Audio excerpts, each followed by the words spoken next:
Welcome to Architecture Case Study. We come again with a new architecture project. I hope you enjoy this video. And please don't forget to subscribe to our channel.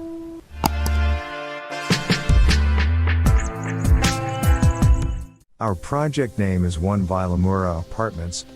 Architects, Saraiva Associados. Area, 3,647 square meters. Photographs, Fernando, Guerra and FG+SG. City, Quarteira. Country, Portugal.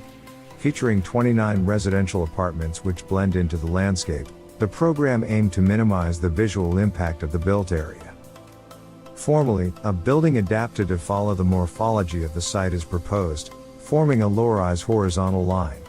The architectural program reflects a coherent image of neutrality, purity, and functionality.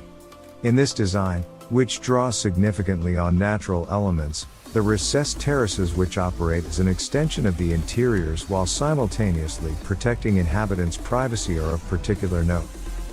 The project is further enhanced by a garden and swimming pool, offering a smooth transition between the urban fabric and the natural landscape.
Thanks for watching this video. Don't forget to subscribe to our channel. Share this video with your friends and family.